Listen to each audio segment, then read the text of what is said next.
अस्सलाम वालेकुम एवरीवन। कैसे हैं आप सब लोग? उम्मीद करता हूँ आप लोग खैरियत से होंगे और अल्लाह पाक सबको खैरियत से रखे। डियर स्टूडेंट्स, आज से हम लोग स्टार्ट करने जा रहे हैं CS 504 की फाइन टर्म प्रिपरेशन की कंप्लीट सीरीज़। इस सीरीज़ के अंदर मैं आपको 2 से 3 लेक्चर के अंदर जो है फाइन टर्म कंप्लीट जो है प्रिपेयर करवाऊंगा। अगर हमारे चैनल पर पहली बार हैं तो लाजमी चैनल को सब्सक्राइब कर दें। अगर वीडियो अच्छी लगे तो लाजमी लाइक शेयरिंग करके जाइएगा। अभी नेक्स्ट जो है चैनल के ऊपर इसी तरह की मजीद वीडियोज आती रहेंगी जिसके ऊपर मैं 23 से लेकर 45 तक जैसे विद इन 2 और 3 लेक्चर जो है वो कवर करवाऊंगा ईच एंड एवरीथिंग। चलिए स्टार्ट करते हैं अपना आज का लेक्चर। सो यहाँ पे मैंने हैंडआउट्स ओपन किए हुए हैं सॉफ्टवेयर इंजीनियरिंग CS 504 पार्ट 1 के। तो हमारे पास यहाँ पे लेक्चर नंबर 23 है और लेक्चर नंबर 23 के अंदर हमारे पास जो सबसे पहला टॉपिक है वो है आर्किटेक्चरल व्यू का। अब आर्किटेक्चरल व्यू क्या होता है देखें, मैं आपको साथ में चीज़ें हाईलाइट करवाता जाऊँगा और ये आपको डिस्क्रिप्शन में लिंक प्रोवाइड कर दूंगा, वहाँ से जाके भी 1 क्लिक से हैंडआउट जो है वो डाउनलोड कर सकते हैं। ठीक है, बाकी कोशिश करें कि आप यहीं पर साथ साथ देखते रहें ताकि आपको चीज़ें समझ भी आ जाएँ और आपके लिए फायदेमंद भी हो जाए एक चीज़। तो यहाँ पे हमारे पास क्या लिखा है, जी software architecture define the high level structure of the software by putting together. यहाँ से मेन बात शुरू हो रही है, by putting together a number of architecture element in an organised fashion. बात क्या कर रहा है, कहते हैं जी सॉफ्टवेयर आर्किटेक्चर कहते हैं किसे, आर्किटेक्चर हम कहते हैं एक डिज़ाइन को, एक व्यू को, एक ऐसा व्यू जिसके अंदर जितने भी आपने एलिमेंट्स यूज़ करने हैं, जितने भी आपने फॉर्म्स यूज़ करने हैं, जितने भी आपने फंक्शंस यूज़ करने हैं, अगर वो सारे के सारे आप किसी एक जगह पे रख के दिखा दो तो हम कहते हैं आर्किटेक्चरल व्यू। आपने अक्सर देखा होगा कि हम लोग घर बनाने से पहले एक नक्शा देखते हैं कि ये घर कैसे बनेगा। बिल्कुल इसी तरह हमारा जो सॉफ्टवेयर होता है उसकी कोडिंग कैसे करनी है, कौन से फंक्शन ने किसके साथ लिंक होना है, किसके साथ नहीं होना, कौन सा काम कैसे करना है, ये सारी की सारी जो चीज़ें होती हैं ये आपको बताई जाती हैं आर्किटेक्चरल व्यू के डिज़ाइन के अंदर। ठीक है, तो उसने यही बात यहाँ पे लिखी है कि software architecture define the high level structure. जिस सॉफ्टवेयर का हाई लेवल जो स्ट्रक्चर होता है उसको डिफाइन करता है। किस तरह डिफाइन करता है, by putting together a number of architecture element. अब जो नंबर ऑफ आर्किटेक्चर एलिमेंट होंगे, जैसे भी हम घर की बात करें तो घर में कितने रूम होंगे, ठीक है, उसके अंदर आपने कितने साइज का एक रूम बनाना है, ठीक है, इस तरह आपने अलग अलग चीज़ें जो अभी आप घर में आपने रखनी होती हैं आप उसके हिसाब से उसको एक एरिया फिक्स कर देते हो, तो उसकी बात कर रहा है यहाँ पे। ठीक है, कहते हैं जी these elements are chosen to satisfy the functional as a non functional requirement. अभी जो फंक्शन आप चूज करोगे समटाइम कुछ एलिमेंट्स ऐसे होंगे जिनके ऊपर कोई फंक्शन होगा कि उन्हें कोई फंक्शनैलिटी परफॉर्म करनी होगी, और कुछ एलिमेंट्स आप ऐसे चुनोगे जिसने कोई भी फंक्शनैलिटी परफॉर्म नहीं करनी। बात समझ आ गई है? अभी आगे मूव ऑन करें। अब सॉफ्टवेयर आर्किटेक्चर जो होता है इसके अंदर 3 चीज़ें होती हैं आपकी, एक आपके एलिमेंट्स होते हैं, एक आपके फॉर्म्स होते हैं और एक आपके रैशनल होते हैं। ये तीनों ही चीज़ें हमने प्रीवियसली इसी डेफिनेशन के अंदर डिस्कस कर ली हैं, बस आपको इनके नाम पता होने चाहिए। ठीक है, कि सॉफ्टवेयर आर्किटेक्चर के अंदर हम लोग 3 कौन सी चीज़ें डिस्कस करते हैं, एक एलिमेंट होते हैं, एक फॉर्म्स होते हैं और एक रैशनल होते हैं। लेकिन 3 चीज़ों को यूज़ करके हम एक फाइनल अपना सॉफ्टवेयर आर्किटेक्चर जो है वो डिज़ाइन करते हैं। अब मैं आपको यहीं पे एक बात बता दूं कि आर्किटेक्चर व्यू, आर्किटेक्चर मॉडल और इस तरह के आर्किटेक्चर के काफ़ी ज़्यादा पॉइंट्स आपने आगे पढ़ने हैं, तो इस वजह से ध्यान से चीज़ों को ध्यान में रखिएगा, चीज़ों को मिक्सअप ना करिएगा। ठीक है, अब आगे देखें। कहता है जी software architecture is a set of element we have a certain form, these elements are further divided into 3 categories. ये जो आपके फिर ये फॉर्म से इनको डिवाइड किया गया मजीद 3 कैटेगरीज के अंदर। अब वो कौन सी थी, एक था आपके पास डाटा एलिमेंट, दूसरा था आपके पास प्रोसेसिंग एलिमेंट और थर्ड जो था वो आपके पास था कनेक्टिंग एलिमेंट। अब जो डाटा एलिमेंट था उसका काम क्या था कि डाटा को कलेक्ट करना, अपने अंदर इंफॉर्मेशन कंटेन करना। ठीक है, प्रोसेसिंग का मतलब क्या होता था कि जो डाटा आपको दिया गया है उसके ऊपर कोई ना कोई टास्क परफॉर्म करना हमारे पास प्रोसेसिंग कहलाता है। ठीक है, और जो हमारे पास कनेक्टिंग था वो यूज़ किया जाता था किसी भी चीज़ को कनेक्ट करने के लिए, यानी कि नंबर ऑफ आर्किटेक्चर के जो एलिमेंट्स थे उनको आपस में जोड़ने के लिए जो चीज़ यूज़ की जाती थी उनको कनेक्टर कहते हैं। अगेन बात सुन लें कि हमारे पास सॉफ्टवेयर की जो फॉर्म्स है उनको 3 मजीद फॉर्म के अंदर कैटेगराइज किया गया, ये 3 नई चीज़ों के अंदर डिवाइड किया गया। वो क्या थी, पहली data element, second processing element. मैं ऐसा करता हूँ इनको रेड लाइन का यूज़ करता हूँ यहाँ पे मैं ताकि आपको ज़्यादा तरीके से समझा सकूँ। देखिए ये डाटा एलिमेंट, प्रोसेसिंग एलिमेंट और कनेक्टिंग एलिमेंट। डाटा एलिमेंट क्या था कि जो डाटा कंटेन करता था, ठीक है। प्रोसेसिंग एलिमेंट क्या करता था कि उसी डाटा के ऊपर कोई ना कोई प्रोसेस करता था। कनेक्टिंग एलिमेंट क्या करता था कि 2 चीज़ों को आपस में कनेक्ट करवाता था। ठीक है, अभी आगे बात कर लें सॉफ्टवेयर आर्किटेक्चर के अंदर। आगे फिर वही रेशनल और वो जो मैं आपको ऑलरेडी करवा के हूँ सॉफ्टवेयर आर्किटेक्चर कैसे बनता है वही दिया गया है। आगे जी क्रिश्चियन 4+1 एक पूरा मॉडल है यहाँ पे, व्यू मॉडल जिसे कहा जाता है। Christian propose the software architecture model, इसे हम लोग क्रिश्चियन 4+1 आर्किटेक्चर व्यू मॉडल भी बोलते हैं बेटा। अब इसे क्यों बोलते हैं, क्योंकि इसके अंदर 5 मेन व्यू दिए गए थे। 5 मेन व्यू कौन से थे वो आप यहाँ पे देख लें।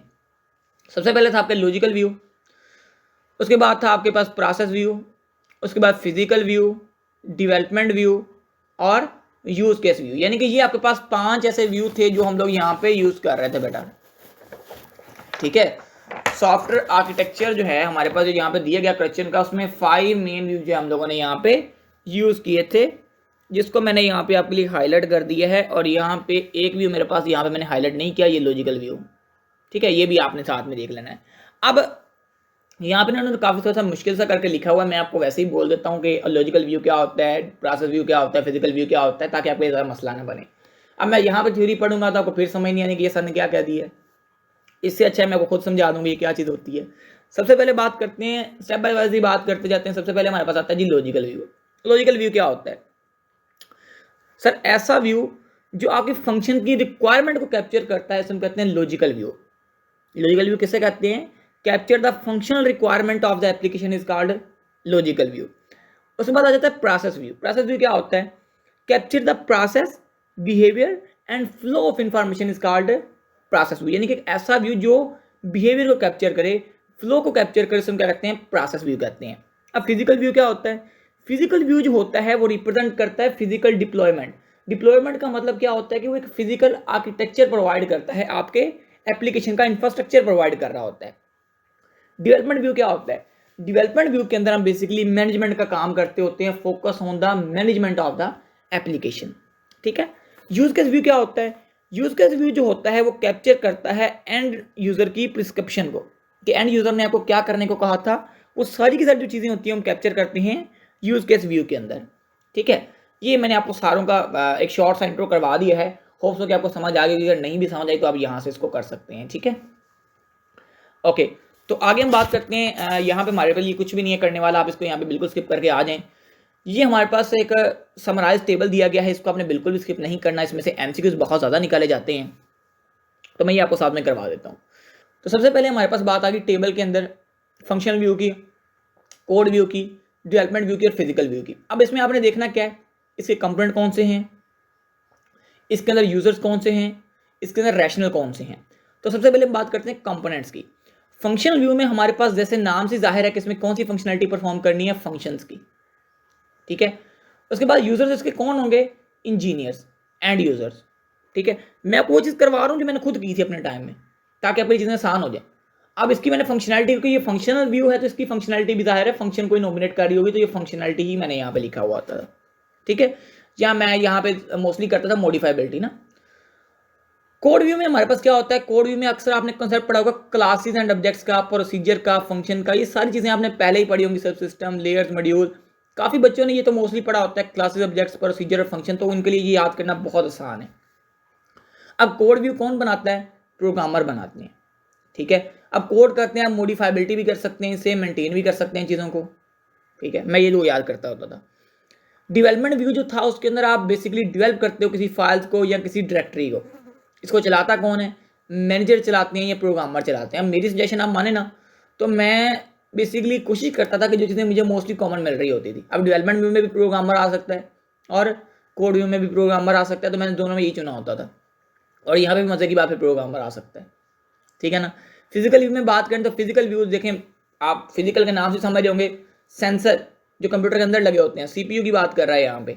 इसको चलाता कौन है? जाहिर है हार्डवेयर इंजीनियर चलाएगा, सॉफ्टवेयर इंजीनियर चलाएगा। तो इसमें होता क्या है, इसका फंक्शनलिटी क्या होती है, रैशनल क्या होता है इसका? System deliver and installation performance. आप यहाँ पे सिस्टम डिलीवर करते हो, इसको इंस्टॉल करके देते हो, ये फिजिकल व्यू का काम है। ठीक है। कंकरेंसी व्यू में आप प्रोसेस और थ्रेड्स को देखते हो, परफॉर्मेंस इंजीनियर, और यहाँ पे परफॉर्मेंस की बात की गई है। तो होप्स हो कि आपको जो चीज़ें मैंने हाईलाइट की हैं इन्हीं से आपको काफ़ी हद तक आइडिया हो गया कि इनको आपको कैसे याद करना है।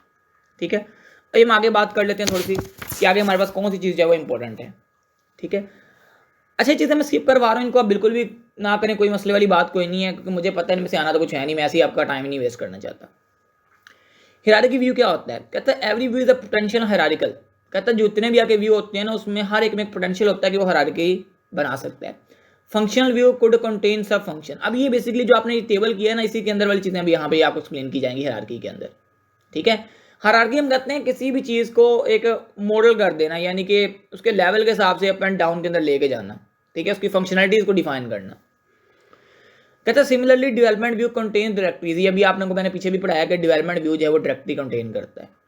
मैंने आपको ये बात पहले ही बता दी कि इसके अंदर वही चीज़ें होंगी। Which contains file, code view का कंटेन करता है, code view have modules and सब सिस्टम दैट कंटेन सब मॉड्यूल्स एंड सब सिस्टम रिस्पेक्टिवली। अभी कोड व्यू के अंदर भी आपने ये मॉड्यूल्स वगैरह देखे होंगे, यहाँ पे देखें, ये आप लोग क्लास में सब लेयर की बात कर रहे हैं, देखिए मॉड्यूल्स, ठीक है। कंकरेंसी व्यू जो होता है वो कंटेन करता है प्रोसेस और थ्रेड को, ये मैंने आपको पहले भी बताया। Finally physical view cluster contains computer which contain processors, ये मैंने आपको सारी चीज़ें हल पहले भी करवा दी हैं, फिर से मैं आपको यहाँ पे करवा रहा हूँ ताकि आपको किसी भी किस्म का जो डाउट है वो ना रहे। उसके बाद आ गया जी आर्किटेक्चरल स्टाइल। अब ये क्या होता है, कहता है जी architectural model of a system make confirm to a generic architectural model और स्टाइल। कहता है जो आपका मॉडल है क्या वो जेनेरिकली वो मॉडल इतना अच्छा है कि वो इतना स्टाइल दे सकता है आपके सॉफ्टवेयर को कि वो, अब इसके स्टाइल का मतलब वो स्टाइल नहीं जो आप समझ रहे हैं, इसके स्टाइल का मतलब है एक अच्छा software. The style can simplify the problem of defining a system architecture. भाई जो आपका सिस्टम है कि वो डिफाइन कर रहा है उसकी प्रॉब्लम्स को, ठीक है। अब जो स्टाइल होता है बेसिकली कहता है जो most large system are heterogeneous and do not follow single architecture style. कहता है जो बड़े सिस्टम्स होते हैं वो एक स्टाइल को यूज़ नहीं करते, वो मल्टीपल स्टाइल्स को यूज़ कर रहे होते हैं। अब मैंने ये बात आपको पहले भी की थी स्टार्टिंग के अंदर ही कि भाई आर्किटेक्चरल व्यू भी आएगा, आर्किटेक्चरल स्टाइल भी आएगा, आर्किटेक्चरल मॉडल भी आएगा। अभी प्रीवियसली हमने लेक्चर नंबर 23 के अंदर आर्किटेक्चरल व्यू को देखा, ठीक है। अभी हमारे पास यहाँ पे आर्किटेक्चरल स्टाइल आ गया है, ठीक है। अभी आगे वाले लेक्चर का आर्किटेक्चर मॉडल भी आना है, तो ये इसलिए कह रहा हूँ इनको थोड़ा सा साइड पे रखिएगा, इसके डिफरेंस करना सीख लें ताकि आपकी चीज़ें आसान हो जाएं। मैं चाहता नहीं हूँ कि आपकी चीज़ें मुश्किल हों। अब ये बहरहाल आप करें ना करें, ये सारी थ्योरी एक तरह की आप बस यहाँ पर डायरेक्टली हैं और ये चीज़ें आपको बस पता होना चाहिए। कहते हैं each style describe a system category that encompasses, ठीक है। इनकॉम्पसेस का मतलब होता है कि वो कौन कौन सी उसके अंदर चीज़ें जो है वो कैप्चर हैं उसकी बात कर रहा है। कंटेन समझ लें आप, इसके अंदर तीन चीज़ें होती हैं जी। कहते हैं एक सेट ऑफ कंपोनेंट्स होते हैं, सेट ऑफ कनेक्टर होते हैं और कॉन्स्टेंट्स होते हैं। वैसे इसके अंदर एक चीज़ और भी होती है जिसे हम लोग सिमेंटिक मॉडल कहते हैं, बट यहाँ पे उन्होंने नहीं हाईलाइट किया, खैर मैं आपको वैसे ही बता रहा हूँ। सेट ऑफ कंपोनेंट्स के अंदर हमारे पास एक तो डाटाबेस होता है, उसके बाद कंपटीशन मॉडल्स होते हैं जो परफॉर्म करते हैं फंक्शन जो कि रिक्वायर्ड होता है सिस्टम की तरफ से, ठीक है। डाटाबेस बेसिकली वो जगह होती है जहाँ पे आपका कंप्लीट डाटा जो है वो कंप्यूटर का स्टोर होना होता है प्रोग्राम का। सेट ऑफ कनेक्टर क्या करते हैं, कनेक्टर नाम से जाहिर है कि कम्युनिकेशन जो है उसको क्रिएट करते हैं डिफरेंट कंपोनेंट्स के अंदर, ठीक है। कॉन्स्टेंट्स क्या होते हैं, कॉन्स्टेंट हम कहते हैं बेसिकली रूल्स को, rule and regulation that defines how components can be integrated from the system, ठीक है। उसके बाद अभी एंड गया कि एंड सिमेंटिक मॉडल क्या करता है, इनेबल करता है डिजाइनर को कि वो अंडरस्टैंड कर सके ओवरऑल प्रॉपर्टीज जो है वो सिस्टम की by analysing the non properties of its constant parts. कहता है जी आपका जो सिमेंटिक मॉडल है वो एक सॉफ्टवेयर इंजीनियर को अलाउ करता है कि भाई, एक डिज़ाइनर को अलाउ करता है कि भाई वो आपके सिस्टम के प्रॉपर्टीज़ को देख के उसको जज कर ले कि इसने क्या करना है, ठीक है। उसके बाद ये सेट ऑफ कनेक्टर्स के अंदर हमने क्या देखा कि ये कनेक्शन क्रिएट करता है। सेट ऑफ कंपोनेंट्स के अंदर हम लोगों ने डाटाबेस को देखा जो आप लोगों ने CS 301 के अंदर भी पढ़ा होगा, ठीक है। सॉरी 403 के अंदर डाटाबेस, और हमारे पास 301 बेसिकली सॉरी डाटा स्ट्रक्चर होती है, मैंने सॉरी मिक्सअप कर दिया बुक्स को। तो हमारे पास आगे वाला जो लेक्चर आ गया वो जो लेक्चर नंबर 24। होप सो कि आपको वीडियो अच्छी लग रही होगी, अच्छी लग रही हो तो लाजमी लाइक कमेंट शेयरिंग करके जाइएगा। बेसिकली वीडियोस बनाने का मकसद आपके लिए यही है कि आप लोग थोड़े वक्त में ज़्यादा अच्छे तरीके से तैयारी कर सकें। आर्किटेक्चरल मॉडल आ गया हमारे पास, आर्किटेक्चर मॉडल आप बिल्कुल यहाँ से स्किप कर दें। आपको पता होना चाहिए कि आर्किटेक्चर स्टाइल के अंदर हमारे पास कौन कौन सी चीज़ें आती हैं। सबसे पहले हमारे पास जो चीज़ आती है जी डाटा सेंटर्ड आर्किटेक्चर, डाटा जो है वो सेंटर्ड हो। दूसरी जो चीज़ आती है वो होती है जी client server architecture and its variations. Third जो चीज़ आती है जी लेयर्ड आर्किटेक्चर, और फोर्थ जो हमारे पास चीज़ आती है वो जी रेफरेंस आर्किटेक्चर। ये स्टाइल होते हैं चार जो हम लोग यूज़ करते होते हैं। अब ये जो स्टाइल्स हैं इनकी स्टेप बाय स्टेप हमारे पास जो है ना एक्सप्लेनेशन आएगी, तो आप इनको ध्यान से याद करना है। मैं कोशिश वही कर रहा हूँ कि आपको जी जो मेन बात है उसी को हाईलाइट करूँ ताकि आपके लिए चीज़ें ज़्यादा आसान हो जाएँ। हमारे पास सबसे पहला जो पॉइंट है वो तो डाटा सेंटर्ड और रिपोजिटरी मॉडल। अब ये रिपोजिटरी मॉडल जो होता है इसके अंदर हम लोग क्या करते हैं, एक्सचेंज करते हैं इन्फॉर्मेशन को और डाटा को। अब ये आप याद रखिएगा क्योंकि इसके अंदर काफ़ी हद तक चीज़ें सिमिलर होंगी। आप इन्फॉर्मेशन और डाटा की बात करेंगे तो ये ध्यान से रखिएगा कि किस सिस्टम में आपने कौन सा काम करना है। जैसे अब इसके अंदर आप एक्सचेंज कर रहे हो इन्फॉर्मेशन और डाटा को, आगे आपके पास अलग अलग सिस्टम बनाएंगे जिसके अंदर आप बिल्कुल सिमिलर इसी तरह की बात कर रहे होंगे। इसके अंदर आपने डाटा प्रोसेसिंग को डिस्ट्रीब्यूट करना होगा, किसी के अंदर आपने डाटा प्रोसेसिंग को जो स्टोर करना होगा। तो इस तरह की काफ़ी चीज़ें जो आपको यहाँ पे आगे देखने को मिलेंगी। ठीक है, सो हमारे पास यहाँ पे क्या है कि एक्सचेंज करते हैं आप इंफॉर्मेशन को। अब इसके अंदर 2 पॉइंट्स दिए गए हैं। कहता है share data is held in a central database, यानी कि ये कह रहा है कि जो आपने डाटा शेयर करना होगा ना, उसको आप दरमियान में एक ब्लॉक बना के रख दोगे। ये हमारे पास सेंटर्ड आ गया। अब यहाँ पे जितने भी चीज़ें कनेक्ट हैं वो सारी की सारी इसी से आपका डाटा उठा रही हैं, ये सेंट्रल एरिया से। ठीक है, ये आपका सेंट्रल डाटाबेस है, यहाँ तक ये आप करेंगे। कहता है ई सब system maintain its on database. कहता है जो हर सिस्टम होगा ये सिस्टम अपना मेंटेन करेगा। ठीक है, मैं इसको यहाँ पे लिख देता हूँ कि ये सिस्टम अपना मेंटेन करेगा, ये सिस्टम अपना मेंटेन करेगा, ये अपना मेंटेन करेगा और ये अपना मेंटेन करेगा डाटाबेस। ठीक है, जाहिर है ये सिर्फ सेंट्रल डाटाबेस के साथ लिंक है, बट ये डाटाबेस अपना अपना ही खुद मेंटेन करेंगे। ठीक है, ये बात भी अपने जहन में रखिएगा कि ये इसके 2 पॉइंट है मेन में, जो मैंने आपको यहाँ पे बता दिए हैं। अच्छा, आगे बात कर लें। सो आगे यहाँ पे इसके एडवांटेज आ गए हैं और डिसएडवांटेज आ गए हैं। एडवांटेज क्या होता है कि सर रिस्पायरेटरी मॉडल जो होता है, सॉरी रिपोजिटरी मॉडल जो होता है, एक एफिशिएंट वे होता है इंफॉर्मेशन को स्टोर करने का। जब आपके पास specially large amount of data आ जाता है, उसके लिए जो सबसे एफिशिएंट मॉडल है वो रिपोजिटरी मॉडल उसे कहा जाता है, जिसके अंदर हम लोग ये चीज़ स्टोर करते हैं। अब इसके अंदर हमारे पास क्या होता है, ये मॉडल जो है ये अक्सर एमसीक्यू लगा होता है कि which model provide a global view. तो आप कहोगे कि जो हमारे पास रिपोजिटरी मॉडल है वो हमें ग्लोबल व्यू प्रोवाइड करता है सिस्टम का, and the sharing model is publish the repository scheme. ठीक है, उसके बाद डिसएडवांटेज आ गए हैं। डिसएडवांटेज के अंदर हमारे पास यहाँ पे क्या दिया गया है, कहता है जी repository model suffer from a number of disadvantage. कहते हैं इसके अंदर बहुत ज़्यादा नंबर ऑफ डिसएडवांटेज होते हैं, बट फर्स्ट ऑफ ऑल जो हमारे पास सब सिस्टम होता है वो मस्ट भी एग्री करे रिपोजिटरी डाटा मॉडल के अंदर, कि यानी कि जो आपने ऊपर ये 4 लाइनें बनाई थी, अब ये जरूरी है कि ये सारे के सारे जो सिस्टम है वो एग्री करें इस बात की कि भाई हमें सेंट्रल डाटाबेस बनाना है। अगर इनमें से कोई एक भी एग्री नहीं करेगा तो भाई ये आपका सेंट्रल डाटाबेस नहीं बन सकता, याद रखिएगा। उसके बाद कहता है जी the major problem however is the data evaluation is difficult and expensive. इसके अंदर जो डाटा इवैल्यूएशन होती है वो एक तो बहुत ज़्यादा डिफिकल्ट होती है, दूसरा एक्सपेंसिव बहुत ज़्यादा हो जाती है। अब हमारे पास नेक्स्ट मॉडल आगे से हम कहते हैं client server model. Client server model जो होता है वो क्या करता है, tries to distribute data and processing. ये क्या करता है, डाटा और प्रोसेसिंग को डिस्ट्रीब्यूट कर रहा होता है।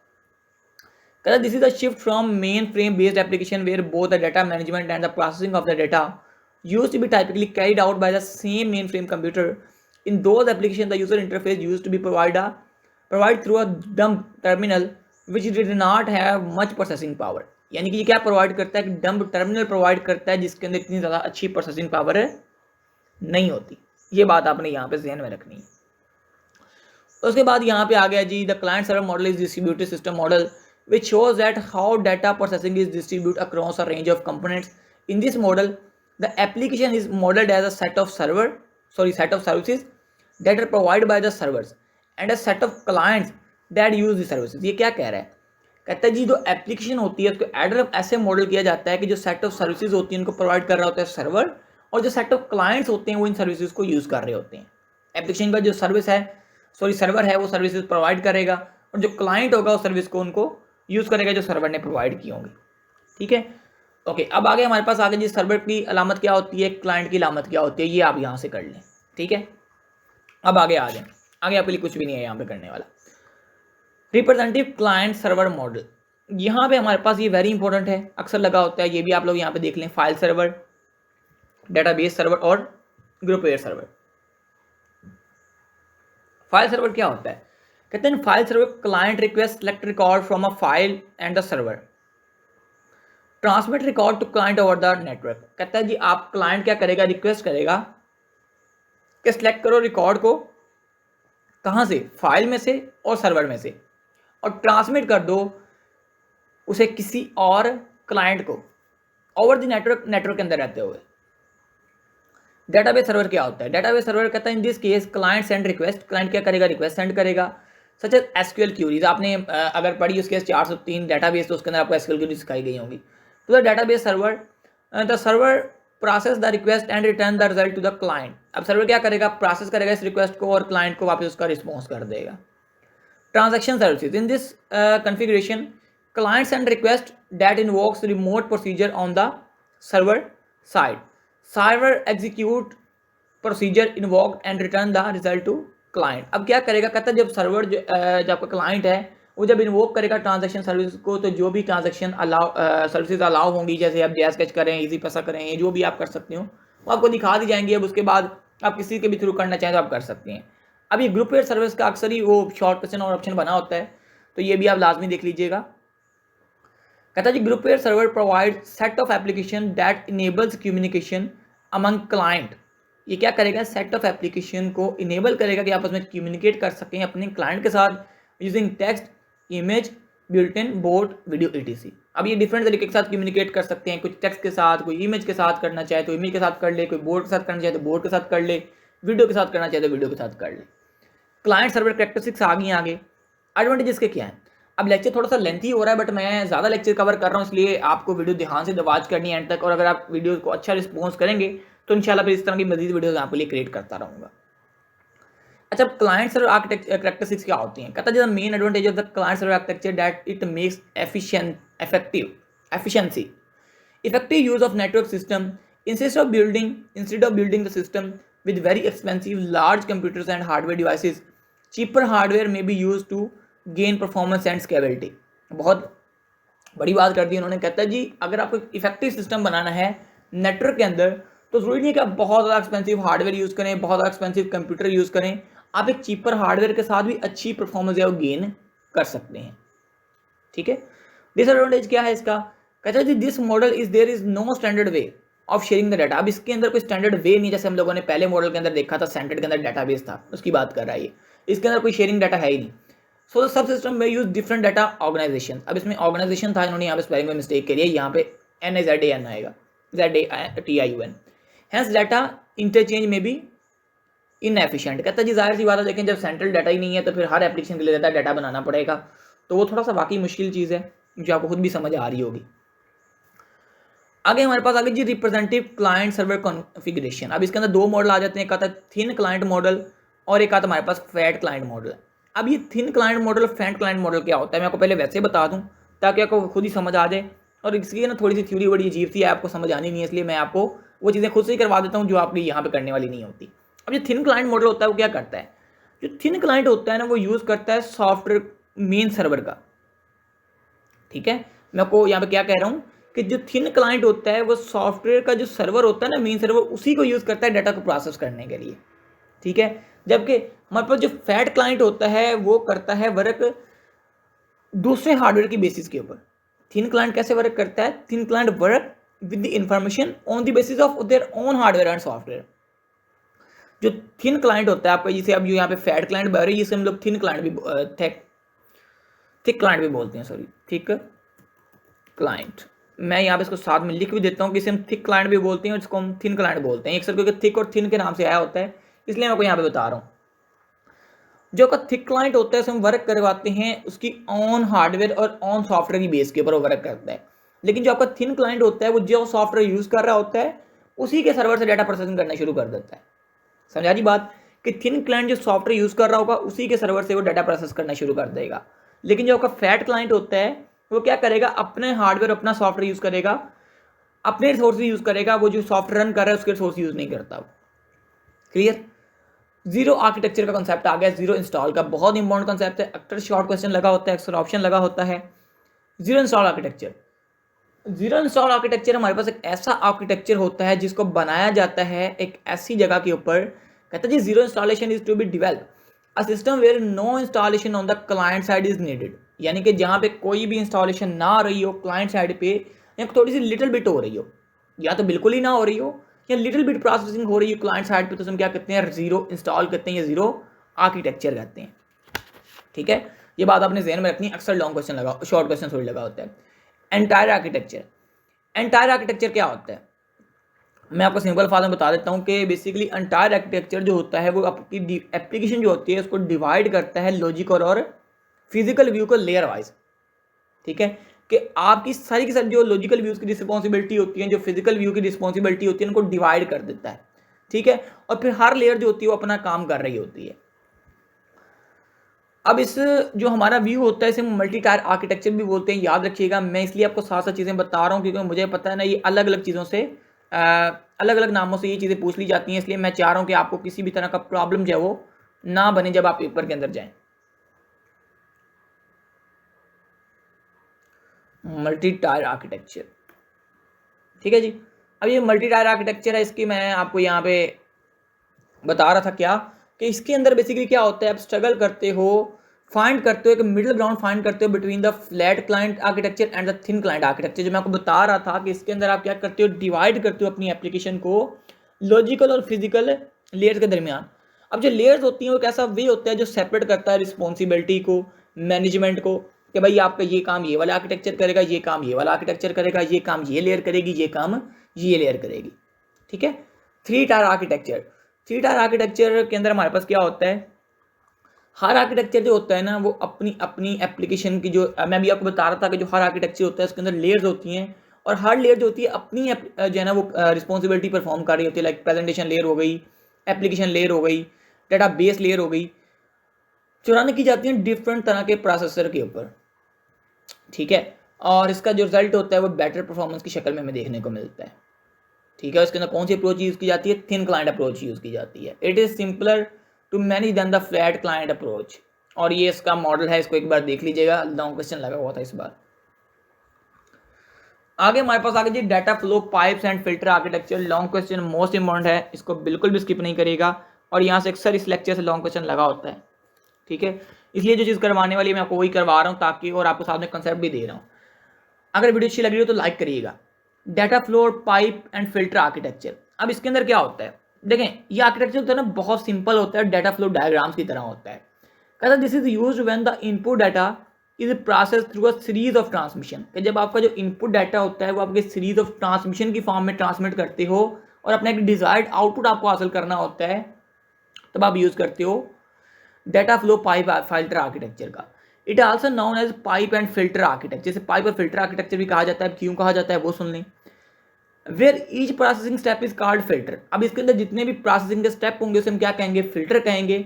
और उनका जो लिंक होगा एक दूसरे के दरमियान, एक प्रोसेस से दूसरे प्रोसेस के जाने के दरमियान जो लिंक होगा उसे हम क्या कहेंगे, पाइप कहेंगे। जैसे अब आप लोग किसी पॉइंट पे खड़े होते हैं, फर्ज करें आप यहाँ इस पॉइंट पे खड़े हैं और आपने इस पॉइंट पे पानी लेके जाना है, तो आप लोग क्या करते हो, पाइप का यूज़ करते हो। आप यही कंसेप्ट यूज़ कर लें कि जब हमें कनेक्टिंग करवाना होता है एक जगह से दूसरी जगह प्रोसेस को, तो हम पाइप का यूज़ करते हैं।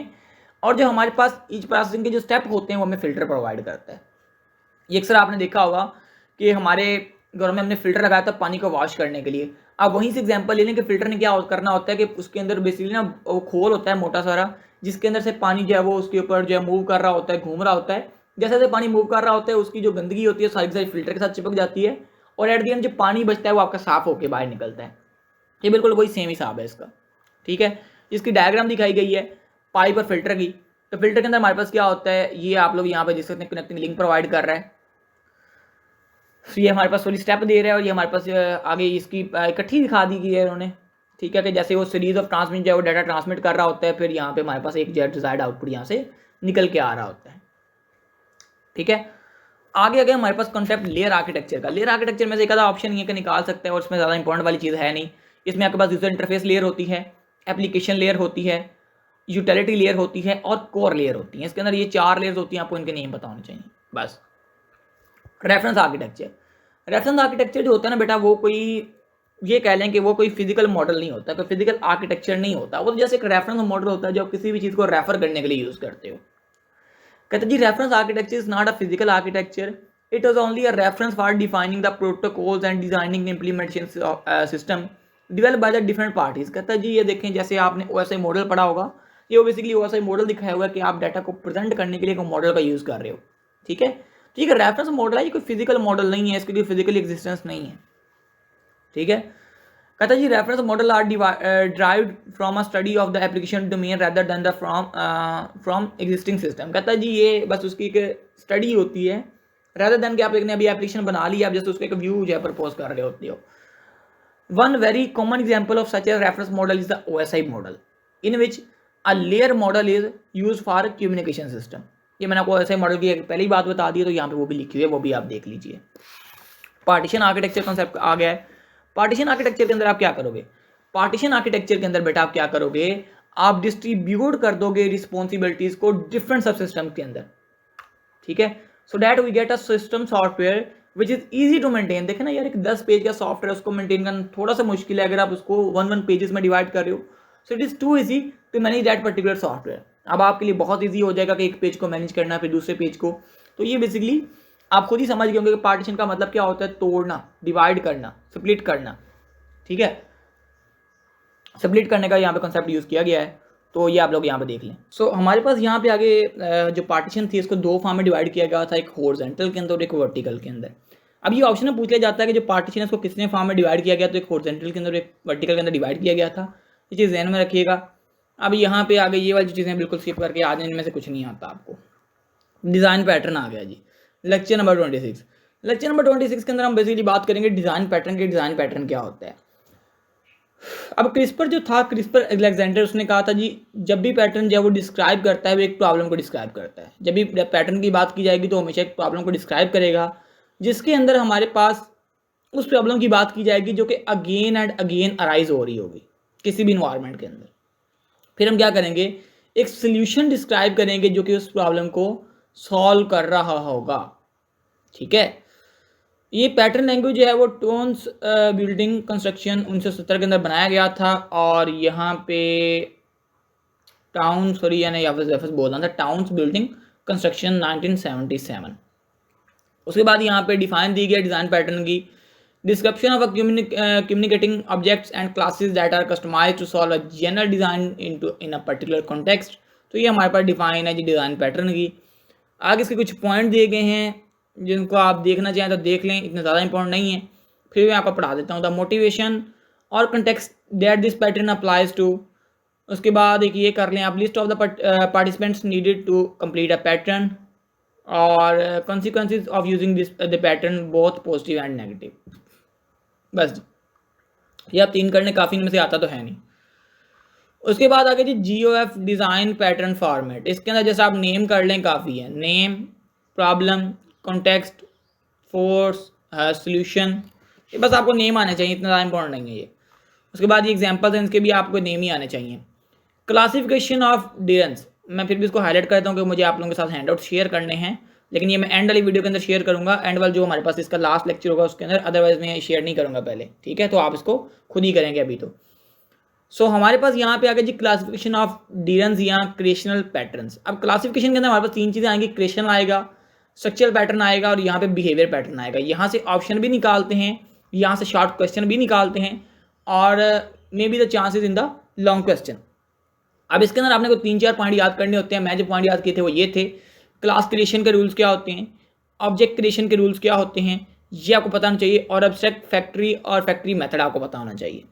ठीक है, और make a system independent to realization, ये मैंने 3-4 पॉइंट किए थे इसमें से।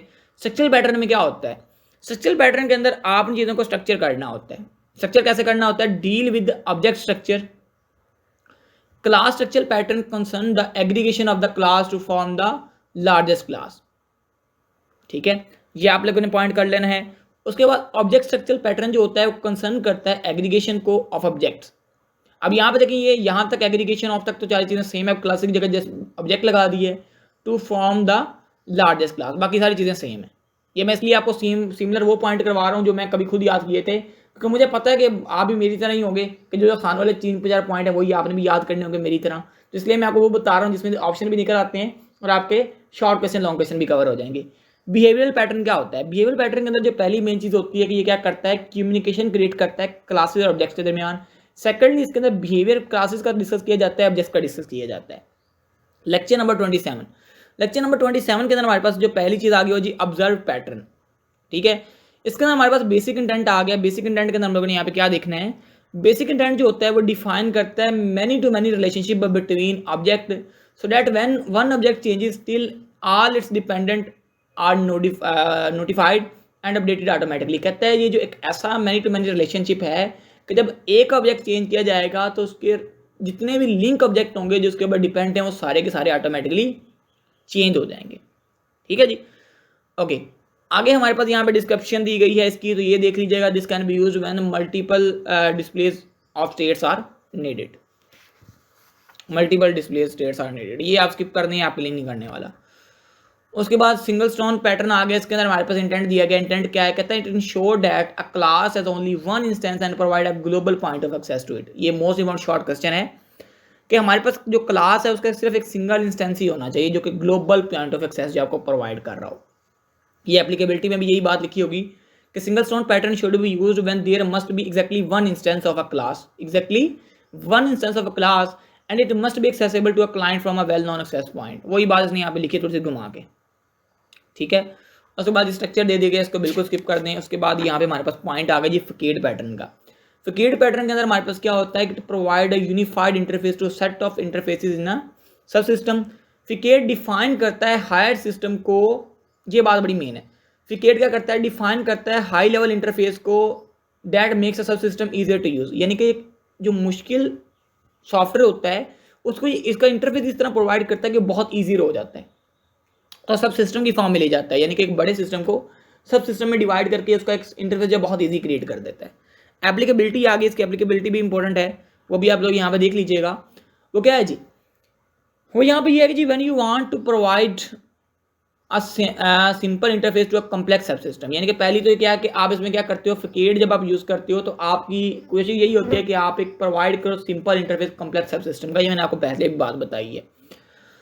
When there are many dependencies between client and the implementation of classes and of an abstraction, उसके बाद you want to layer your subsystem, आपने अपने सबसिस्टम को लेयर्स में डिवाइड करना होता है। ये यहाँ पे लेयर्स आपकी बना के दिखाई गई हैं, ठीक है।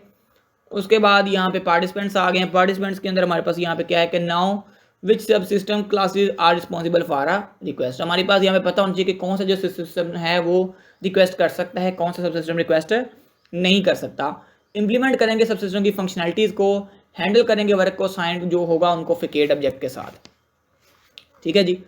लेक्चर नंबर 28, लेक्चर नंबर 28 के अंदर हमारे पास कॉन्सेप्ट आ गया मेंटेनेबल कोड का। बड़ा इंपॉर्टेंट कॉन्सेप्ट है मेंटेनेबल कोड का, बड़ी इंपॉर्टेंट बात है यहाँ पे जो मुझे बड़ी पसंद आती है। यहाँ पे बात जो इंपॉर्टेंट है वो ये है, कहता है जी कि जो एक पागल बंदा है ना, जो बेवकूफ़ बंदा है, अगर वो भी कोड लिखेगा तो वो कंप्यूटर को समझ आ जाएगा, लेकिन आपको एक ऐसा कोड लिखना है जिसको इंसान भी समझ सके, यानी कि आपको कोई कमेंट करने की जरूरत ना पड़े।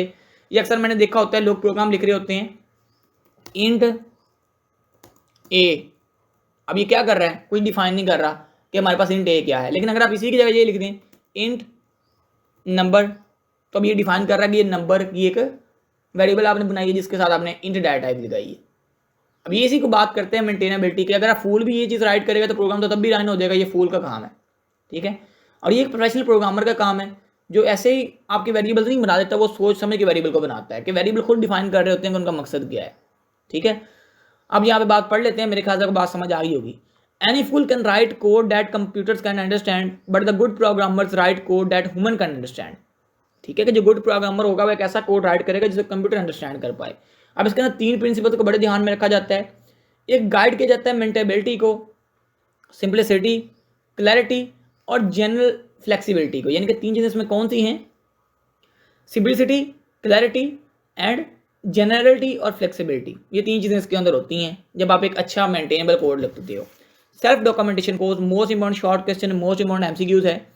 इसके अंदर क्या होता है, सेल्फ डॉक्यूमेंटेशन कोड के अंदर कहता है जी self documentation code is a code that explain itself without need of comments and extraneous document. कहता है जी आपको किसी भी एक्सटेनियस डॉक्यूमेंटेशन की जरूरत ही ना पड़े, आपका जो कोड है वो खुद ही बता रहा हो कि बेसिकली उसने क्या प्रोनाउंस करना है। जैसे मैंने भी आपके लिए यहाँ पे लिखा था इंट ए, इंट नंबर, तो आपको खुद ही प्रोनाउंस कर रहा था वो जो वेरिएबल था कि ये क्या करना चाह रहा है। अब इसके लिए आपको ना तो कोई फ्लो चार्ट की जरूरत पड़ी, ना कोई यूएमएल डायग्राम की जरूरत पड़ी, ना कोई प्रोसेस फ्लो स्टेट डायग्राम की जरूरत पड़ी। आपको जो सेल्फ डॉक्यूमेंटेशन कोड था उसने खुद ही प्रोनाउंस कर दिया कि वो क्या करना चाह रहा है, ठीक है। तो इसे हम कहते हैं सेल्फ डॉक्यूमेंटेशन कोड। आगे जी फंक्शन साइज का, जी size of the functional plays a significant role in making the program easy और डिफिकल्ट टू अंडरस्टैंड। आपका जो फंक्शन होता है वही प्रोग्राम को इजी करता है और वही प्रोग्राम को डिफिकल्ट करता है। The function become longer in size, it becomes more difficult to understand. कहता है जिस फंक्शन का साइज बड़ा होगा वो आपके प्रोग्राम के अंदर एक बड़ी कह लें कि मुश्किल क्रिएट करेगा, उसको अंडरस्टैंड करना बड़ा मुश्किल हो जाएगा। जितना फंक्शन छोटा होगा उतना ही आपके लिए ज़्यादा अच्छा है। A function should not longer than 20 lines of code and in any case should not exceed to 1 page in length. कहता है जी आपका कोड जो है वो 20 लाइन से ज़्यादा का नहीं होना चाहिए और किसी भी सूरत हाल में 1 पेज से ऊपर तो जाना ही नहीं चाहिए, ठीक है। This number of 20 and 1 page, the number of 20 is approximately the line of code that fit on a computer screen and 1 page of course refer to 1 printed page, ठीक है जी। तो मेरे ख्याल से आपको बात समझ आ गई कि ये आपका इंपॉर्टेंट शॉर्ट क्वेश्चन और लॉन्ग क्वेश्चन दोनों इंपॉर्टेंट है, इनको याद कर लीजिएगा अच्छे तरीके से। आइडेंटिफायर्स नेम आ गए। आइडेंटिफायर्स हम कहते हैं बेटा वेरिएबल्स को। If x equal equal to zero, अब यहाँ पे लिखा जी x इक्वल टू जीरो। अब ये आपको बता रहा था मैं शुरू पे फूल वाली बात, वो बात है कि अगर कोई ऐसे लिखेगा if x equal to zero, कि अगर x इक्वल टू है जीरो के तो कोई कंडीशन प्रिंट करेगा। लेकिन अगर आप इसी की जगह कोई नंबर एलोकेट कर दें, कोई चीज़ एलोकेट कर दें, सुनिए यहाँ पे किया है जी एलोकेट फ्लैग, तो ये मच बेटर है, थोड़ा सा अंडरस्टैंड कर रहा है चीज़ों को। अगर इसी का भी हम प्रूव करके लिखें allocated flag is equal to new number, कि जब एलोकेट फ्लैग करे तो एक न्यू नंबर असाइन कर दे, तो ये उससे भी ज़्यादा अच्छी बात हो गई, समझ रहे? तो ये चीज़ है। कोडिंग स्टाइल कन्वर्जन आ गई आगे, बहुत इंपॉर्टेंट शॉर्ट क्वेश्चन, बहुत इंपॉर्टेंट लॉन्ग क्वेश्चन यहाँ से निकाले जाते हैं कोडिंग स्टाइल गाइडलाइन के अंदर। कोडिंग स्टाइल गाइडलाइन के अंदर हमारे पास यहाँ पे पहली जो चीज़ है वो जी नेमिंग कन्वेंशन। नेमिंग कन्वेंशन के अंदर हमारे पास यहाँ पे बाई कैपिटलाइजेशन और कैमल केस का कॉन्सेप्ट आ जाता है, जिसको हम आगे जाकर देखेंगे। General naming convention for Java and C plus plus. अब यहाँ पे दो लैंग्वेजेस को देखा गया है कि जावा को और एक सी प्लस प्लस को। कहते जी जब आपने नेम रिप्रेजेंट करना होता है type must be noun and written mixed case starting with upper case. अब ये क्या कह रहा है, जब आपने कोई क्लास बनानी है, जब आपने कोई स्ट्रक्चर बनाना है, तो आपने कोशिश करनी है कि अपना जो पहला वर्ड है उसको कैपिटल लिखें और बाकी वर्ड स्मॉल यूज़ करें। और जब आपने दो लफ्ज़ों से कोई क्लास बनानी होती है तो पहला वर्ड कैपिटल और जो आगे वाला वर्ड है वो, यानी कि मैं आपको इस तरह कहना चाह रहा हूँ, जैसे जिशान अली है ना, तो आपने इस तरह लिखना है, यानी कि अली का ए कैपिटल और जिशान का जी कैपिटल, जैसे मैंने फाइल प्रीफिक्स में लिखा है, ठीक है। अब ये नहीं कर देना आपने, जैसे मैं यहाँ पे इस तरह लिख दूँ, ये नहीं आप लोगों ने करना, इसकी बात कर रहा है वो यहाँ पे। Variable name must be in mixed case starting with lower case. मैंने हमेशा देखा है बच्चों को वो लार्जर और कैपिटल वर्ड यूज़ कर रहे होते हैं वेरिएबल के लिए। बेटा यहाँ पे स्मॉल वर्ड्स की जो है ना वो आपको एडवाइस की गई है कि अच्छा प्रोग्रामर हमेशा स्मॉल वर्ड्स में लिखता है, तो आप स्मॉल वर्ड की प्रैक्टिस करें, ठीक है। उसके बाद कहता है जी नेम रिप्रेजेंटिंग कांस्टेंट। अब जब कांस्टेंट को रिप्रेजेंट किया जाएगा तो ऑल अपर केस यूज किए जाएंगे विद सेपरेटेड बाय अंडरस्कोर। जब आप कांस्टेंट को यूज करेंगे तो आप क्या करेंगे, जैसे अभी यहाँ पे मैक्स इंटीग्रेशन है, कलर रेड है, तो ये यानी कि जब कांस्टेंट यूज करने तब आपने भाई एक तो उसको अपर केस में लिखना है। अगर यहाँ पे सिर्फ मैक्स होता तो आप इसको ऐसे ही लिख देते मैक्स।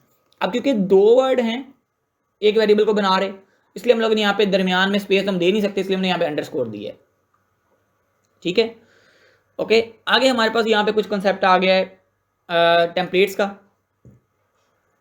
टेम्पलेट हम लोग कैसे बनाते हैं, ये टेम्पलेट, उसके बाद क्लास, और टेम्पलेट के लिए आप उसको नाम देके जैसे कि सिंगल अपर केस लेटर, और मैं मोस्टली रिकमेंड करता हूँ कि आप टी को यूज़ किया करें। यहाँ पे फंक्शन और मेथड को रिप्रेजेंट कैसे करते हैं, इसके अंदर आप मिक्स केस यूज़ करते हैं कि स्टार्ट हमेशा आप लोअर केस से करेंगे और सेकंड वाला वर्ड जो है आप कैपिटल यूज़ करोगे, जैसे गेट स्मॉल में, और उसका जो नेम होगा फंक्शन का वो कैपिटल में। अगर हम यहाँ पे सेटर फंक्शन बना लें तो सेट, और यहाँ पे नेम, कुछ इस फॉर्म में। क्लियर है जी। आगे देखें ग्लोबल वेरिएबल्स। ग्लोबल वेरिएबल्स की अगर हम बात कर लें तो यहाँ पे हमारे पास वही दिए गए हैं। ग्लोबल वेरिएबल्स जब आपने बनाने होते हैं तो आप ये स्कोप रेजोल्यूशन ऑपरेटर का यूज़ करते हैं, ठीक है। उसके बाद ये private classes should have prefix, तो ये आप एक बार रीड कर लीजिएगा। मैं आपको सारी चीज़ें जहाँ करवाऊंगा तो टाइम ज़्यादा लग जाएगा, पर आपको चीज़ें खुद भी समझ आ गई कि जो ऑल नेम्स हैं वो शुड भी इंग्लिश होने चाहिए। और यहाँ पे नॉन जेनेरिक वेरिएबल, तो ये सारी चीज़ें आपकी यहाँ पे लिखी हुई हैं, इनको आप देख लें। एब्रीवेशन, और यहाँ पे एब्रीवेशन आपने कैसे लिखने हैं ये आपको पता होना चाहिए। जेनेरिक वेरिएबल्स कैसे लिखने हैं ये आपको पता होना चाहिए। जैसे ये वॉइड सेट टॉपिक वाला ये अक्सर लगा होता है शॉर्ट क्वेश्चन के अंदर, तो मैंने आपको पहले भी बताया कि फंक्शन कैसे बनाते हैं। यहाँ पे देखें, अभी आपको बताया सेट नेम, ये वही सेट टॉपिक किया हुआ है, जेनेरिक वेरिएबल्स बनाए गए हैं। तो ये अब एक बार खुद पढ़ लीजिएगा, आपको समझ आ जाएंगे, ठीक है। उसके बाद specific name convergence for Java. अब जावा के अंदर स्पेसिफिक कन्वर्जन की गई है, कैसे कन्वर्ट की जाती है। गेटर सेटर फंक्शन जो है must be use when attribute is access directly. जब एट्रीब्यूट को आप डायरेक्टली एक्सेस करेंगे तो आप गेटर सेटर फंक्शन का यूज़ करेंगे, ठीक है। अब देखें एम्प्लॉय जो हमारे पास क्लास थी उसका नेम यहाँ पे स्मॉल में रखा गया ऑब्जेक्ट का, फिर डॉट लगा get name, getter function use किया गया। अब ये ऑब्जेक्ट का नेम स्मॉल है, उसके बाद गेट नेम यूज़ किया गया और उसके अंदर फिर पैरामीटर पास किए गए 2 और 4, ठीक है। इस तरह ये सारे के सारे पास किए हुए हैं। कहते हैं जी इस prefix should be use for Boolean variables and method, ठीक है। अब ये भी सारे सिर्फ आपके रीड करने वाले हैं, इसके अंदर मेरे करवाने वाला कुछ भी नहीं है जो मैं आपको करवाऊँ, ठीक है। ये आप एक बार पढ़ेंगे तो आपको याद हो जाएंगे। अगर आपने प्रोग्रामिंग की है सो ये आपके लिए बहुत ईजी है, अगर आपने नहीं की तो फिर आपके लिए थोड़े से मुश्किल हो जाएंगे, ऑनेस्टली बता रहा हूँ, ठीक है। सो हमारे पास लेक्चर नंबर 29 है। लेक्चर नंबर 29 के अंदर मैं कहता है जी सी प्लस हेडर फाइल जो है वो should have the extension of dot H, कि आपकी जो हेडर फाइल है उसका एक्सटेंशन जो है वो डॉट एच होनी चाहिए, ठीक है। Source file can have the extension dot C plus recommended. आपके पास यहाँ पे कहता है जी रिकमेंड है आपके पास के डॉट एच की जो एक्सटेंशन है वो आप यूज़ करें, ठीक है, बजाय इसके लोग सी प्लस वाली यूज़ कर रहे होते हैं। तो कहता है मेरी रिकमेंडेशन है कि आप लोग डॉट एच यूज़ करें। उसके बाद कहता है जी class should be declared in individual header files with the file name matching the class name. कहता है जी जो आपका क्लास का नेम है, यानी कि ये वाला जो नेम है वो आपकी फाइल नेम के साथ मैच होना चाहिए। जैसे मैं आपको यहाँ पे करके दिखा दूँ, डेव सी प्लस प्लस में जाएँ, ठीक है, और यहाँ पे न्यू लिखता हूँ, मैं क्रिएट करता हूँ डॉक्यूमेंट, और यहाँ पे फर्ज करें मैं क्लास बना रहा हूँ, डायरेक्टली क्लास बना लेता हूँ। फर्ज करें मैं क्लास बना रहा हूँ नेम के नेम से। अब मुझे जब इसको फाइल को सेव करना है तो मैं सेव करते हुए इसको नाम क्या दूंगा, नेम का। इसकी वो बात कर रहा है यहाँ पे, ठीक है। होप्स हो कि आपको समझ आ गई होगी। अच्छा, अभी हम आगे बात कर लेते हैं थोड़ी सी। तो यहाँ पे कहता है जी special character like tab and break must be avoid, इसको आप अवॉइड किया करें। और इनकम्प्लीटेंसी जो होती है स्प्लिट लाइंस की, वो मस्ट भी आप उसको अवॉइड करें। जैसे अभी यहाँ पे ये किया गया है इन्होंने, इसको अवॉइड करें। देखें ना, अब अच्छा नहीं लग रहा, a प्लस बी प्लस सी, अभी यहाँ से ये लाइन खा गया ये, इसको कहता है ये चीज़ ना करें। अब ये देखें, अब यहाँ पे ही पता लग रहा है ना क्या कर रहा है, यहाँ पे देखें पता लग रहा है क्या करना चाह रहा है। तो उस चीज़ से ज़रा गुरेज करें, आप चीज़ों को समझें। ये उन्होंने यहाँ पे कंडीशन भी दी है कि ब्रेक करें लाइन को आफ्टर कॉमा, जो मैंने आपको जब बताया कि कॉमा के साथ ब्रेक करें उसको, ठीक है। ये देखें सेमीकोलन लगाया, पता लग रहा है आप क्या कर रहे हो। Break after an operator, operator के बाद कॉमा लगाएं, जैसे मैंने यहाँ पे ऑपरेटर का आपको बताया है। अलाइन करें new line in the beginning of the expression on the previous line, ठीक है। तो ये आप लोगों ने पढ़ लेने हैं। उसके बाद यहाँ पे इंक्लूडेड फाइल आ गई हैं। इनके बाद इसको भी आप जस्ट रीड करेंगे तो आप खुद ही समझ आ जाएगी कि ये इंक्लूड फाइल और ये क्लास इंटरफेस आ गया है। क्लास इंटरफेस जो डॉक्यूमेंटेशन होनी चाहिए उसकी, उसके अंदर क्लास के जो स्टैटिक वेरिएबल्स होते हैं उनके अंदर पब्लिक आ जाता है, प्रोटेक्टेड आ जाता है, package no access modifier private आ जाता है, instance variable in order public protected package no access modifier. तो बस अब एक बार रीड कर लीजिएगा, इतना ज़्यादा इंपॉर्टेंट नहीं है, ठीक है। उसके बाद statement in Java C plus आ गई है, तो ये स्टेटमेंट कैसे बनाते हैं ये आपको आना चाहिए, ठीक है। और ये सारी चीज़ें आपके लिए करने वाली हैं। वेरिएबल्स के रूल्स थोड़े से आपको पढ़ा देता हूँ, ये आपके लिए ज़रा इंपॉर्टेंट है। अब कहते हैं जब भी आप वेरिएबल बनाएं तो आप कोशिश करें कि जब आप वेरिएबल बनाएं तो आप उसके साथ उसको इनिशियलाइज अगर कर रहे हैं तो एक स्मॉल स्कोप के अंदर उसको इनिशियलाइज करें। Variable should be initialized when they are declared, they should be declared in the smallest scope as possible. कहते हैं उसको स्मॉलेस्ट स्कोप में आप डिक्लेयर करें अगर आप डिक्लेयर कर रहे हैं, यानी कि ये कह रहा है कि उसको एक लिमिटेड एरिया दें जितनी उसकी जगह बनती है, ऐसे नहीं कि आप उसको बहुत बड़ी जगह साइन कर दें, ये इसकी बात कर रहे हैं। Variable must have never dual meaning. अब एक वेरिएबल कहता है दो मीनिंग नहीं होनी चाहिए। जैसे अभी आप, मैंने अक्सर देखा है लोग बना रहे होते हैं एक ऐसा वेरिएबल जिसके दो दो तीन तीन मीनिंग हो रहे होते हैं। वो ये कहना चाह रहा है कि यूनिकली आइडेंटिफाई होना चाहिए, यूनिकली आइडेंटिफाई हो, ये नहीं पता उसका ये क्या कर रहा है, वो सिर्फ एक ही हो फिर उसमें। Related variable of the same time can be declared in common statement, unrelated variable should B not declared in the same statement. कहता है जो कॉमन स्टेटमेंट है, लाइक अब मैं यहाँ पे कहता बनाना चाह रहा हूँ इंट n1 n2 n3। अब मैंने कुछ लोग देखे पता क्या कर रहे होते हैं, कोमा लगा के यहीं पे करेक्टर C1, ये काम वो कहता नहीं करना आपने। हाँ आप इस तरह करें इसको कि जो सेम है उसको चलें एक लाइन में लिख दें, आगे वाली एक लाइन में लिख दें, फिर भी ठीक है, लेकिन ये काम ना करें जो आप कर रहे होते हैं, ठीक है। होप सो कि आपको समझ आ गई होगी इस बात की। तो ये भी आप सारे इस तरह रीड कर लीजिएगा, बड़े आसान है, कुछ मुश्किल वाली बात कोई नहीं है। बाकी अगर फिर भी समझ ना आए तो मैं हाजिर हूँ, मैं करवा दूँगा जी, ठीक है जी। तो ये आपने सारे के सारे एक बार देख लेने हैं। ओके, लेक्चर नंबर हमारे पास यहाँ पे 31 आ गया। लेक्चर नंबर 31 के अंदर हमारे पास स्विच स्टेटमेंट कंसेप्ट है। स्विच स्टेटमेंट के अंदर आपने यहाँ पे वो बताना होता है कि आपने हर लाइन के आखिर पे क्या करना है, एक ब्रेक लगानी है, ठीक है। और यहाँ पे मजीद हम लोग देख लेते हैं कोई चीज़ है करने वाली नहीं, जिसके अंदर और कोई चीज़ यहाँ पे करने वाली नहीं है। अब यूज़ दिया गया जीरो का, कि जीरो कब यूज़ करते हैं कब यूज़ नहीं करते। ये बड़ा इंपॉर्टेंट कॉन्सेप्ट है कि जीरो कब यूज़ करना चाहिए। देखें जैसे उन्होंने यहाँ पे दिया जी फ्लैग इक्वल टू जीरो, हम ये वाला काम कर रहे होते हैं। String is equal to zero कर रहे होते हैं। नेम के अंदर उसने आई वेरिएबल लिया तो उसके अंदर हम करेक्टर अरे बना रहे हैं, उसको भी हम जीरो कर देते हैं। एक्स को हम फ्लोटिंग पॉइंट को भी हम इस तरह जीरो कर देते हैं, आई को भी हम जीरो करते हैं। कहते हैं इतना जीरो करने की जरूरत नहीं है, आप इसकी जगह इसको चेंज करें। कैसे? फ्लैग जीरो कब रिटर्न करेगा, जब वो फॉल्स होगा। अगर ट्रू होगा तो जाहिर है 1 रिटर्न करेगा। स्ट्रिंग को आप हमेशा नल करें, जीरो ना करें, ठीक है, क्योंकि जीरो एक बाइट लेता है। याद रखिएगा zero is a number but null is not a number. Zero एक नंबर है। अगर आपने डाटाबेस पढ़ी तो आपको बहुत तरीके से चीजें करवाई गई होंगी कि भाई जीरो एक नंबर है, उसकी एक जगह घेरता है, वो नल कोई जगह नहीं घेरता। नल मीन नो वैल्यू। अब नेम आई है सो इसके अंदर ये इन्होंने वो बैक साइड जीरो लगाया, इसका मतलब नल ही होता है, ठीक है। और एक्स इज इक्वल टू 0.0 का मतलब है कि अब ये फ्लोटिंग पॉइंट को डिनोट कर रहा है। अभी ये मैंने प्रीवियस साइड में तो मेरे से मिस हो गया है। इन्होंने शायद आपको कहीं पे बताया भी होगा कि डेसिमल पॉइंट जब भी आप लिखेंगे उसको आप हमेशा डेसिमल पॉइंट के साथ एक नंबर आना लाजमी जरूरी है। यानी कि अगर आप कोई डेसिमल वैल्यू लिख रहे हो ना तो उसके साथ एक नंबर आना लाजमी जरूरी है। अब कोई भी नंबर आप ले लें लेकिन उसके साथ एक नंबर आना लाजमी जरूरी है। जैसे ये हमारे पास आएगा, जैसे अभी यहाँ पे 0.0 आया हुआ है, तो नंबर आना ज़रूरी है। ओके जी, तो अभी मैं प्रीवियस लेक्चर मेरे पास एक मिस हो गया, कमेंट का थोड़ा सा कंसेप्ट मैं आपको देता जाऊँ, उसके बाद हम इस लेक्चर को एंड करते हैं और नेक्स्ट वाले लेक्चर के अंदर हम आगे वाली चीज़ें कवर करेंगे और होप्स हो कि आपको ये वाला जो लेक्चर है बहुत ज़्यादा पसंद आया होगा और नेक्स्ट लेक्चर भी आपको इस तरह इंशाल्लाह ज़्यादा पसंद आएगा इससे भी। अब मैं थोड़ा सा कमेंट की बात कर लूँ, मेरे ख्याल से मेरे से कमेंट मिस हो गया था। कमेंट क्या होते हैं? कमेंट हम बेसिकली यूज़ करते हैं चीज़ों को अच्छे से क्लियरिफाई करवाने के लिए। जितने भी कमेंट्स होते हैं उनको हमेशा आप रिटर्न करते हैं इंग्लिश लैंग्वेज के अंदर। सिंगल लाइन कमेंट आप इस तरह करते हैं, मल्टी लाइन कमेंट करना होता है तो आप किस तरह करते हो, बैकस्लैश स्टेरिक का साइन, ठीक है, और उसके बाद जहाँ पे आपने खत्म करना होता है स्टेरिक और बैकस्लैश, इसको हम कहते हैं मल्टी लाइन कमेंट, जैसे यहाँ पे लिखा भी हुआ है, ठीक है।